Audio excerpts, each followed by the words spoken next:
bonjour à tous, donc on se retrouve après un petit moment, je le sais, où j'ai eu d'autres choses à faire et donc on n'a pas pu faire les vidéos. Donc on va se retrouver pour le match de hier soir contre Charleroi-Reims, qui était dernier du championnat. Donc on a gagné très difficilement en 76-75, après avec un shoot à 3 points de Vernizzi à 2 dixièmes de la fin. Donc voilà, un match très compliqué, on pouvait s'y attendre face à une équipe qui n'avait rien à perdre. Après, il y a eu beaucoup de choses dans ce match qui ont fait qu'on a été en difficulté tout le long du match, avec un secteur intérieur qui a été très mauvais, avec 9 points marqués contre 67 sur l'extérieur. Une marque beaucoup plus répartie avec 47, si je ne me trompe pas, je l'ai marqué, 43 à 32. Donc voilà, ça nous a mis dans la difficulté. Notre secteur intérieur n'ayant pas été impactant, ça a été une grosse difficulté pour nous. Après, plus statistiquement parlant, intérieur, on a été adroit, 67%. Le peu qu'on y a été, on a été adroit. Pour eux, c'est pareil à peu près, dans les mêmes standards, dans les mêmes pourcentages. À l'extérieur, c'est là où on fait la différence, avec 38% contre 23%. Heureusement que nos shooters ont été adroits hier soir pour pouvoir gagner ce match, parce que sinon on aurait été encore en grande difficulté et on aurait perdu. Les joueurs marquants de ce match sont Ivan Nisi, qui a été qui met le shoot de la victoire, mais il n'y a pas que ça. Il a eu un bon avantage en défense aussi. Nicolas Lang qui a été très bien tenu, et pourtant qui marque 18 points, mais qui était quand même très bien tenu, je trouve, qui a dû prendre des shoots très compliqués, et c'est ça qui lui a permis d'être un peu en confiance à un moment donné du match où on en avait besoin. Et aussi Harper, que beaucoup décrit, pensent qu'il force trop. Pour moi, il ne force pas tout le temps quand même. On a besoin d'un joueur comme ça, c'est le leader. En début de saison, j'avais dit que dans cette équipe, il n'y avait pas de leader. Là, je trouve qu'il devient le leader de l'équipe, clairement. Et grâce à lui, on a un peu plus de stabilité émotionnelle dans les matchs. Enfin, Sidi Massenberg, qui a fait du Sidi Massenberg en mettant 14 points, 5 rebonds, 5 passes. Bravo à lui.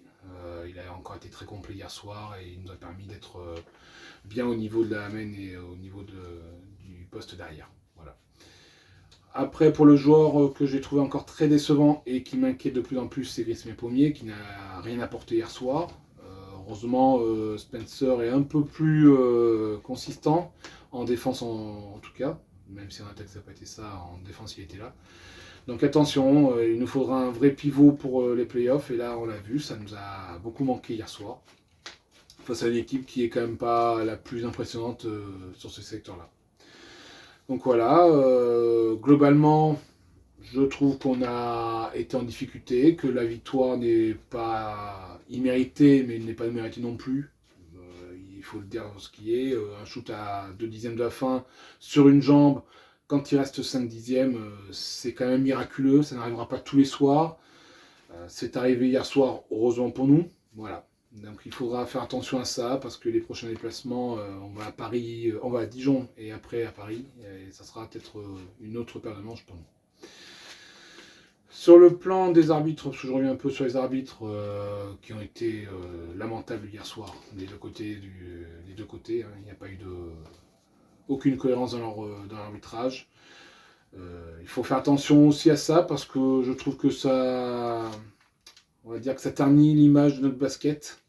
Pour moi, il n'y a que 2-3 arbitres en France qui sont capables d'arbitrer dans des salles comme Beaublanc, et hier soir on l'a bien vu, dès que le public a un peu poussé, bizarrement les coups de sifflet se sont inversés, et le panier à 3 points qui est peut-être litigieux, mais bon, ça c'est un autre problème. Je pense que le problème vient des OTM qui ont appuyé un peu trop tard, mais le panier est valable, voilà. Donc il faut prendre cette victoire comme elle est.